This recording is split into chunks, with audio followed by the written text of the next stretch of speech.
Hello student, कैसे हो आप सभी। आज हम बात करने जा रहे हैं पिरामिड ऑफ इकोसिस्टम। एक्चुअल में पिरामिड ऑफ इकोसिस्टम होता क्या है, इकोसिस्टम में इसका क्या रोल है, इसका नाम पिरामिड क्यों रखा गया और इसके अंदर क्या क्या होता है। देखो, इकोसिस्टम आप पढ़ ही रहे हो, आप जानते हो कि इकोसिस्टम के अंदर क्या होता है ना। एक तो देखो, एनर्जी का ट्रांसफॉर्मेशन होगा, है ना, one organism to another organism. और वो कैसे इंटरलिंक है एनर्जी के थ्रू, फूड के माध्यम से, बायोमास के माध्यम से, कैसे वो एक दूसरे से इंटरलिंक है। तो जो बायोमास है, ऑर्गेनिज्म की संख्या है, या फिर जो एनर्जी जो ट्रांसफ़र हो रही है एक ऑर्गेनिज्म से दूसरे ऑर्गेनिज्म में, उनको पिरामिड की फॉर्म में देखा गया है, पिरामिड की फॉर्म में रिप्रेजेंट किया गया है। एक ग्राफिकल रिप्रेजेंटेशन, उनको एक स्ट्रक्चर दिया गया है, ग्राफिकल रिप्रेजेंटेशन स्ट्रक्चर उनको दिया गया है उन ऑर्गेनिजम्स को, ठीक है ना। बायोमास को, ऑर्गेनिज्म के नंबर्स को, ऑर्गेनिज्म के एनर्जी को, ठीक है, जो कि कैसे एक दूसरे के साथ में इंटरलिंक्ड है एक दूसरे से, ठीक है। उसी को हम क्या बोलते हैं, पिरामिड ऑफ इकोसिस्टम बोलते हैं। पिरामिड ऑफ इकोसिस्टम क्या होता है एक्चुअल में, देखो, pyramid of ecosystem graphical representation of ecological parameters, graphical representation of ecological parameters at different trophic level and a trophic structure is called pyramid। अलग अलग trophic level पे जो पैरामीटर्स होते हैं इकोलॉजिकल पैरामीटर्स होते हैं, जैसे कि बायोमास हो गया, नंबर हो गया, एनर्जी हो गई, ठीक है। और जो उनका ट्रॉफिक लेवल का जो स्ट्रक्चर होता है, उसी को हम क्या बोलते हैं, पिरामिड बोलते हैं। ये जो पिरामिड है 3 टाइप का होता है, आपके सिलेबस में 3 टाइप का दे रखा है, जैसे pyramid of number, pyramid of energy and pyramid of biomass. देखो, ये बहुत ही ज़्यादा ज़रूरी है। इन तीनों से क्वेश्चन जो है पूछा जाता है नीट के अंदर। किस तरीके से पूछा जाता है, इसमें एक अपराइट और इन्वर्टेड नाम के 2 वर्ड आते हैं, जिनसे रिलेटेड क्या है, नीट के अंदर क्वेश्चंस पूछे जाते हैं, ठीक है। वो अपराइट का मतलब क्या होता है, इन्वर्टेड का मतलब क्या होता है, पिरामिड ऑफ नंबर क्या होता है, energy and pyramid of biomass actually में होता क्या है। तो ये हम इसी के अंदर डिस्कस करेंगे, ठीक है। तो हम बात कर लें एक एक करके pyramid of number, energy and biomass को। देखो, पिरामिड ऑफ नंबर क्या होता है, in this pyramid, pyramid of number में हम बात कर रहे हैं, in this pyramid of number of organisms in various trophic level are show. देखो, यहाँ पे ये ट्रॉफिक लेवल दे रखा है, ये प्राइमरी प्रोड्यूसर्स होते हैं। इस बॉक्स में क्या है, प्राइमरी प्रोड्यूसर्स है, और सेकंड वाले में प्राइमरी कंज्यूमर, थर्ड में सेकेंडरी कंज्यूमर, और ये आ गया फाइनली टर्सरी कंज्यूमर, या फिर हम कह सकते हैं टॉप कंज्यूमर, ठीक है ना। तो ये क्या है, एक पिरामिड जैसी इसने शेप बनाई हुई है, ठीक है ना। अगर हम इसको देखें तो ये पिरामिड जैसी शेप है कि नहीं। तो देखो, ये इसमें क्या दे रखा है, सबसे नीचे जो बेस में बॉटम में है क्या, प्राइमरी प्रोड्यूसर्स दे रखे हैं। अब जो एक बात होता है, जो नंबर है, प्रोड्यूसर्स की संख्या अर्थ पे बहुत ज़्यादा है। टेरेस्ट्रियल इकोसिस्टम की अगर हम बात करें, टेरेस्ट्रियल धरती पे, तो सबसे ज़्यादा जो संख्या है वो प्रोड्यूसर्स की है, ठीक है ना। प्रोड्यूसर्स जितने ऑर्गेनिज्म, उनकी सबसे ज़्यादा संख्या है। उससे कम आती है उनके ऊपर डिपेंड रहते हैं, जो उनके ऊपर डिपेंड कर रहे हैं, ठीक है ना। फिर उससे कम होते हैं जो उनके ऊपर डिपेंड कर रहे हैं, फिर उससे भी कम जो टॉप कंज्यूमर होते हैं। देखो, आप पेड़ पौधे जो होते हैं वो बहुत ज़्यादा होते हैं, अगर देखें बहुत ज़्यादा होते हैं, उनके ऊपर डिपेंड करने वाले की संख्या बहुत कम होती है, ठीक है ना। फाइनली जो टॉप कंज्यूमर होता है, जैसे कि एक मान लो ना, लॉयन भी एक टॉप कंज्यूमर के अंदर आता है, टॉप कार्निवोर के अंदर आता है।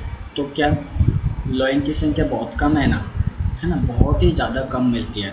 देखो, फॉर एग्जांपल इसमें है ये कितना दे रखा है, 58,42,000 की जो प्राइमरी प्रोड्यूसर्स है, इतनी संख्या में, इतने नंबर्स में 58,42,000। और फिर ये सेकंड में आ जाएगा, प्राइमरी कंज्यूमर की कितनी हो गई, 7,08,000, और सेकेंडरी कंज्यूमर में 3,54,000, और फाइनली जो टॉप कंज्यूमर जिसको हम बोल रहे हैं यहाँ पर, टर्सरी कंज्यूमर जिसको हम बोल रहे हैं 3। तो इससे क्या है, धीरे धीरे क्या है, ये कम होते गए, ऊपर की तरफ क्या है, कम होते गए, सबसे ज़्यादा नीचे, फिर उससे कम, फिर उससे कम, फिर उससे कम, ठीक है ना।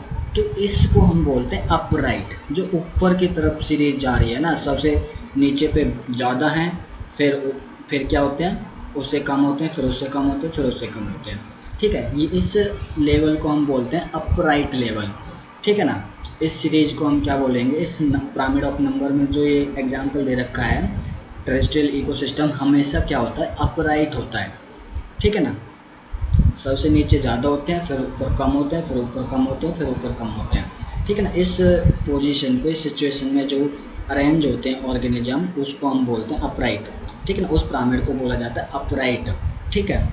तो क्योंकि देखो अपराइट क्यों बोल रहे हैं, because number of producer is maximum and number of herbivore and carnivore decrease toward apex. जैसे जैसे हम ऊपर की तरफ जाएंगे तो वो डिक्रीज होते चले जाएंगे, कौन, हर्बीवोर और कार्निवोर। देखो कंज्यूमर क्या हो सकता है, हर्बीवोर भी हो सकता है क्योंकि वो प्रोड्यूसर से अपना खाना कंज्यूम कर रहा है, और ये जो सेकेंडरी कंज्यूमर क्या हो सकता है, कार्निवोर, क्योंकि ये प्राइमरी कंज्यूमर वो खा रहा है, ठीक है ना। टर्सरी कंज्यूमर भी कार्निवोर होता है। तो ये जैसे जैसे ऊपर की तरफ जाएंगे, अपेक्स की तरफ जाएंगे, वो डिक्रीज होते चले जाएंगे, ठीक है ना। क्या होते चले जाएंगे, डिक्रीज होते चले जाएंगे। समझ में आया ना आपको। जैसे कि आप ग्रासलैंड इकोसिस्टम के अंदर भी देख सकते हो, है ना। एक्वेटिक इकोसिस्टम में देखो पिरामिड ऑफ नंबर जो होता है ना एक्वेटिक इकोसिस्टम के अंदर, याद रखना हमेशा, एक्वेटिक इकोसिस्टम के अंदर क्या होता है, पिरामिड ऑफ नंबर, ये क्या है, इन्वर्टेड हो सकता है। क्या हो सकता है, इन्वर्टेड हो सकता है, ठीक है ना। क्योंकि पिरामिड ऑफ नंबर जो है एक्वेटिक इकोसिस्टम में भी क्या है, अपराइट होता है, क्योंकि वहाँ पे भी क्या है, प्रोड्यूसर्स की जो संख्या होती है वो बहुत ज़्यादा होती है। प्रोड्यूसर्स की संख्या ज़्यादा होगी और प्राइमरी कंज्यूमर की संख्या कम होगी, फिर सेकेंडरी कंज्यूमर की संख्या कम होगी, तो क्या है, वो अपराइट की फॉर्म में आ जाएगा, ना कि इन्वर्टेड की फॉर्म में। इन्वर्टेड की फॉर्म में क्या होता है, एक सिंगल ट्री को अगर हम लेके चले, एक सिंगल ट्री को हम अगर लेके चले, क्योंकि ट्री भी एक स्मॉल इकोसिस्टम होता है, ठीक है ना। सिंगल ट्री की बात करें तो स्मॉल इकोसिस्टम होता है, क्योंकि यहाँ पे डाइवर्सिटी ऑफ स्पीसीज पाई जाती है ऑर्गेनिज्म की, यहाँ पे अवेलेबिलिटी ऑफ फूड होता है, यहाँ पे निश भी पाया जाता है, यहाँ पे हैबिट, ये बहुत सारे ऑर्गेनिज्म का हैबिटेट होता है जो ट्री है, ठीक है। इसलिए इसको स्मॉल इकोसिस्टम बोल दिया जाता है, ठीक है ना। तो देखो ट्री तो है सिंगल, मतलब प्रोड्यूसर एक ही है, प्रोड्यूसर जो है एक है, और नंबर ऑफ स्पीसीज जो उसके ऊपर डिपेंड कर रही है वो ज़्यादा है। इंसेक्ट की संख्या जो वहाँ पे ज़्यादा है, बर्ड्स की संख्या जो है प्रोड्यूसर से ज़्यादा है। तो जो ग्राफ है ये उल्टा हो जाएगा, जो आपको ये ग्राफ दिख रहा है ना, ये वाला, ये उल्टा दिखेगा आपको, ये ऊपर की तरफ दिखेगा, ठीक है ना। या फिर कह सकते हैं यहाँ पे आ जाएगा क्या, प्रोड्यूसर ये छोटा हो जाएगा। जैसे कि इसके कंपेयरिंग में लेके चले, ये कैसा दिखाई देगा, ये इतना होगा, ठीक है ना। ये वाला जो ग्राफ है प्रोड्यूसर वाला जो है इतना होगा, ये हो गया क्या, इंसेक्ट्स की स्पीसीज का, ठीक है, जो प्राइमरी कंज्यूमर है। सेकेंडरी कंज्यूमर बर्ड्स में आ जाते हैं, ये बर्ड्स का आ गया, ठीक है ना। तो जो आपके जो नोटबुक में जो ग्राफ दे रखा है वो इस टाइप का दे रखा है, ठीक है, याद रखना। ये हो गया क्या, प्राइमरी प्रोड्यूसर्स, और ये हो गया क्या, इंसेक्ट्स की जो स्पीसीज है, और ये बर्ड, ठीक है ना। ये प्राइमरी कंज्यूमर के अंदर आ जाएंगे, सेकेंडरी कंज्यूमर के अंदर आ जाएंगे, ठीक। और जो बर्ड को भी खाने वाले कोई होगा तो टॉप कंज्यूमर के अंदर, या फिर हालांकि बर्ड ही जो है इसमें टॉप कंज्यूमर का काम करती है। तो इस वजह से क्या है, जो ग्राफ है वो उल्टा हो जाएगा। पहले तो ये ऐसा आ रहा था, ठीक है ना, इस शेप में आ रहा था, इस शेप में, ठीक है, इस शेप में ये दिखाई दे रहा है। बट बाद में क्या हो जाएगा, कैसा हो जाएगा, ये इस टाइप का दिखेगा, ठीक है ना। तो ये क्या हो गया, ये इसको हम बोलते हैं इन्वर्टेड, इसको हम बोलते हैं इन्वर्टेड, और इसको हम बोलते हैं अपराइट, ठीक है ना। तो सिंगल ट्री की अगर हम बात करें, नीट के अंदर भी पूछा जा सकता है, जो सिंगल ट्री होता है वो अपराइट होता है या फिर इन्वर्टेड होता है, ठीक है, और पूछा जा भी चुका है। तो आपको याद रखना सिंगल ट्री हमेशा कैसा होता है, इन्वर्टेड। और रटने की कोई ज़रूरत नहीं है, आप इनको माइंड में रखिए, ठीक है ना। Tertiary consumer, secondary, primary consumer, primary producers, इनको याद रखिए। अगर आपको प्रोड्यूसर्स की संख्या कंज्यूमर से ज़्यादा दिखती है तो समझ लेना ग्राफ अपराइट बनेगा, और अगर आपको इनकी संख्या ज़्यादा दिखती है और इसकी संख्या कम दिखती है तो समझ लेना ग्राफ कैसा दिखेगा, हमेशा इन्वर्टेड। तो पिरामिड ऑफ नंबर में क्या है, ऑर्गेनिज्म की संख्या जिसमें ज़्यादा होगी वो अपराइट वाला होगा, अगर प्रोड्यूसर्स की संख्या ज़्यादा होगी तो अपराइट वाला होगा, प्रोड्यूसर्स की संख्या कम होगी तो इन्वर्टेड होगा, ठीक है ना, हमेशा याद रखना। और एक्वेटिक इकोसिस्टम में भी जो पिरामिड ऑफ नंबर का जो ग्राफ है वो अपराइट होता है, इन्वर्टेड नहीं होता, अपराइट होता है, याद रखना, ठीक है। अगर हम बात करें पिरामिड ऑफ बायोमास की, पिरामिड ऑफ बायोमास क्या होता है, प्रोडक्शन के जो ऑर्गेनिज्म है वो जो प्रोड्यूस कर रहे हैं, प्रोडक्टिविटी है उनकी, प्रोडक्टिविटी का रेट जो है कितना ज़्यादा है, कितनी अमाउंट में है, जिसका ज़्यादा होगा उस हिसाब से हम क्या है, पिरामिड ऑफ बायोमास जो है कैलकुलेट कर पाएंगे। देखो पहले हम देख लेते हैं, pyramid of biomass is represent the total amount of biomass. Total amount of biomass मतलब जो ऑर्गेनिक फूड जो बनाया जा रहा है ना, प्रोडक्ट किया जा रहा है, ठीक है ना, उसी को हम बायोमास बोलते हैं। Total amount of biomass of each trophic level of ecosystem, एक ट्रॉपिक लेवल के अंदर इकोसिस्टम में जो टोटल बायोमास होता है ना, mostly these pyramid are also upright. उसमें क्या है, ज़्यादातर जो पिरामिड है वो अपराइट होते हैं। इस केस में पिरामिड ऑफ बायोमास में अगर हम बात करें टेरेस्ट्रियल इकोसिस्टम की, तो उसमें हमेशा जो ज़्यादातर केस में क्या है, जो बायोमास का जो पिरामिड है वो अपराइट होता है, याद रखना अपराइट होता है टेरेस्ट्रियल। इसकी ये क्या है, टेरेस्ट्रियल इकोसिस्टम में, ठीक है ना। देखो प्राइमरी प्रोड्यूसर्स ये तो इसी पोजीशन में रहने वाले हैं, ठीक है ना, primary producers, primary consumer, secondary consumer, tertiary consumer या फिर टॉप कंज्यूमर, ठीक है। तो देखो प्राइमरी प्रोड्यूसर्स जो है वो सबसे ज़्यादा है, संख्या में भी सबसे ज़्यादा है, तो क्या है, उनका जो प्रोडक्शन का रेट है वो भी ज़्यादा होगा, बायोमास है उनका ज़्यादा होगा, वो ज़्यादा से ज़्यादा प्रोडक्टिविटी शो कर पाएंगे, ठीक है ना, ज़्यादा से ज़्यादा प्रोडक्टिविटी जो है वो शो कर पाएंगे। इसमें क्या है, ड्राई वेट किलोग्राम पर मीटर स्क्वायर दे रखा है ना, किलोग्राम पर मीटर स्क्वायर, तो वो कितना है, 809 किलोग्राम पर मीटर स्क्वायर। प्राइमरी कंज्यूमर का ड्राई वेट क्या है, 37। ये क्या है, बायोमास की बात हो रही है यहाँ पे, है ये बायोमास की यूनिट है। और जो सेकेंडरी कंज्यूमर की जो बायोमास कितना है, अमाउंट 11, और टर्सरी का 1.5। तो डिक्रीज होता जा रहा है, जैसे जैसे हम ऊपर की तरफ जा रहे हैं वैसे वैसे क्या है, डिक्रीज होते जा रहा है। तो इसको क्या है, ये कौन सा वाला ग्राफ हो गया, अपराइट वाला, ठीक है ना, कौन सा वाला, अपराइट वाला। तो देखो टेरेस्ट्रियल इकोसिस्टम में जो बायोमास है वो हमेशा अपराइट होता है, या फिर कह सकते हैं मोस्टली अपराइट होता है। और अगर हम बात करें एक्वेटिक इकोसिस्टम में, वो कैसा होता है, हमेशा इन्वर्टेड। कैसे, देखो जो एक्वेटिक इकोसिस्टम के अंदर जो प्रोड्यूसर्स होते हैं वो ज़्यादातर क्या होते हैं, माइक्रो ऑर्गेनिज्म होते हैं। जो प्रोड्यूसर्स होते हैं वो ज़्यादातर क्या होते हैं, माइक्रो ऑर्गेनिज्म, छोटे छोटे जीव होते हैं। और छोटे छोटे जीव कितनी प्रोडक्टिविटी शो कर पाएंगे, समझ रहे हो ना आप, कितनी प्रोडक्टिविटी शो कर पाएंगे, कितना बायोमास क्रिएट कर पाएंगे, कितना बायोमास वो प्रोड्यूस कर पाएंगे, ठीक है ना। इस वजह से क्या है, उनका बायोमास क्या है, बहुत कम होता है, क्योंकि देखो वो दिखते भी नहीं है। अगर हम नेकेड आई से हम उससे देखने की कोशिश करें तो वो दिखते नहीं हैं, तो कितना बायोमास क्रिएट कर पाएंगे, तो ये आप खुद ही समझ सकते हो, ठीक है ना। तो एक एक्वेटिक इकोसिस्टम में जो इन्वर्टेड जो पिरामिड जो होता है वो इन्वर्टेड होता है, ठीक है। देखो आगे भी मैं बता देता हूँ, ये देखो इन्वर्टेड का भी है और अपराइट का भी है। ये एक्वेटिक इकोसिस्टम है, ये लार्ज फिशेज होती है ना, ये हर्बीवोर्स होते हैं, कुछ फिशेज हर्बीवोर्स होती हैं, और ये क्या है, छोटे छोटे जीव है जो कि क्या कर रहे हैं, प्रोड्यूसर्स का काम कर रहे हैं, ठीक है।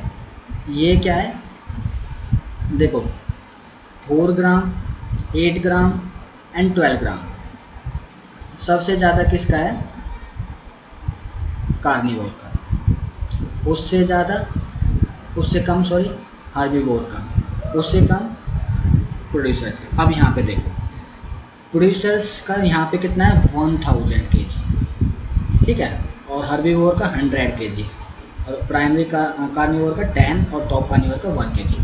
अब देखो यहाँ पे प्रोड्यूसर्स की संख्या वो बायोमास देखो, और यहाँ पे प्रोड्यूसर्स का 4 gram as compare to upper case जो कार्निवोर में दे रखे, कार्निवोर हर्बीवोर में उससे कम है प्रोड्यूसर्स का। और यहाँ पे ऊपर वाले केस के अंदर हम देखें, ऊपर वाले बॉक्सेज में जो ऑर्गेनिज्म दे रखे हैं, जो ट्रॉपिक लेवल है उसमें जो दे रखा है एनिमल्स का, कार्निवोर और हर्बीवोर्स का, तो वो कितना है? कम है एज कम्पेयर टू प्रोड्यूसर्स, ठीक है ना। इस वजह से क्या है, इसका उल्टा हो गया, जस्ट अपोजिट हो गया ना, जस्ट अपोजिट हो गया ना, तो उसका उल्टा होना ये इन्वर्टेड कहलाता है, ठीक है ना। जो पिरामिड ऑफ बायोमास इसमें काउंट करें तो हम वो क्या है, कितना इन्वर्टेड हो, कैसा होगा? इन्वर्टेड होगा, याद रखना। और एक्वेटिक इकोसिस्टम है, ये हमेशा एक्वेटिक इकोसिस्टम में बताया जा रहा है, ठीक है। और ये क्या है? टेरेस्ट्रियल इकोसिस्टम है। टेरेस्ट्रियल इकोसिस्टम में अपराइट होगा और एक्वेटिक इकोसिस्टम में इन्वर्टेड होगा। अब हम बात करें एनर्जी की, पिरामिड ऑफ एनर्जी।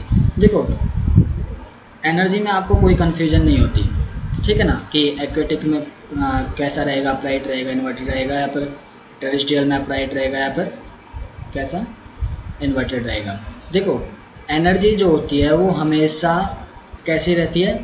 हमेशा अपराइट रहती है, ऑलवेज अपराइट, ठीक है ना। क्योंकि जो प्राइमरी जो प्रोड्यूसर्स होते हैं हमेशा उनके अंदर जो एनर्जी सबसे ज़्यादा पाई जाएगी, और जब प्रोड्यूसर से किसी दूसरे ऑर्गेनिज्म में एनर्जी जाएगी तो वो हमेशा डिक्रीज होगी, ना कि इंक्रीज होगी। याद रखना, प्रोड्यूसर्स के अंदर हमेशा सबसे ज़्यादा एनर्जी मिलेगी, चाहे वो छोटे जीव हों, चाहे वो पानी के अंदर रहने वाले जीव हों, चाहे वो धरती पर रहने वाले जीव हों, चाहे कहीं भी हो। देखो एग्जाम्पल में भी दे रखा है, प्राइमरी प्रोड्यूसर यहाँ पे 100% एनर्जी दे रखी है। अब ऊपर गई 10% लॉ के अकॉर्डिंग जो मैंने बताया था, तो उसमें 100 का 10% एनर्जी जाएगी यहाँ पे प्राइमरी कंज्यूमर के अंदर, फिर सेकेंडरी में 1%, फिर टर्सरी में कितना जाएगा 0.1, और फिर इसमें 0.01, ठीक है ना। तो हमेशा क्या लॉस होता है एनर्जी का, एनर्जी लॉस हो जाती है एज हीट के फॉर्म में लॉस हो जाती है। और यहाँ से जो प्रोड्यूसर्स अपनी फोटोसिंथेसिस प्रोसेस के द्वारा जो एनर्जी प्रोड्यूस करते हैं, और ये जब डेड हो जाते हैं ये ऑर्गेनिज्म, तो डिकम्पोज होकर वापस से यहीं से स्टार्ट हो जाती है एनर्जी, ठीक है। तो इस तरीके से क्या है, एनर्जी हमेशा अपराइट रहेगी, energy always, it represent amount of energy at different topic levels, energy pyramid are always upright. याद रखना, आर ऑलवेज अपराइट। अगर क्वेश्चन आ भी जाए इस पे पिरामिड ऑफ एनर्जी पे कि अपराइट होती है, इन्वर्टेड होती है, कैसी होती है, किस तरीके की होती है, वो अपराइट ही होती है, एक जैसी होती है, because there is a gradual decrease and energy at successive topic level. जैसे जैसे आप ऊपर जाओगे तो ये डिक्रीज होती चली जाएगी, ठीक है। ये था पिरामिड ऑफ बायोमास, ठीक, पिरामिड ऑफ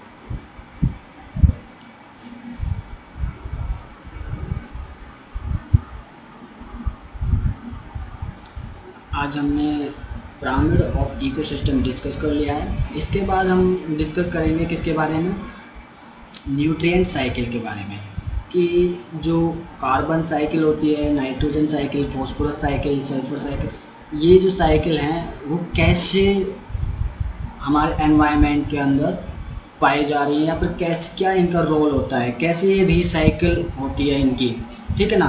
पहले क्या है, कार्बन कहाँ यूज किया जाता है, किस तरीके से वापस रिसाइकिल में यूज किया जाता है, तो कि क्या रोल होता है इनका न्यूट्रिएंट साइकिल से, न्यूट्रिशन में क्या रोल होता है, और ये जो है क्या इंपॉर्टेंट रोल प्ले कर रहे हैं इकोसिस्टम के अंदर। नेक्स्ट लेक्चर में हम उन्हीं के बारे में डिस्कस करेंगे, ठीक है। ये था पिरामिड ऑफ इकोसिस्टम। अगर आपको कोई भी डाउट है तो कमेंट सेक्शन में ज़रूर बताइएगा। तब तक थैंक यू।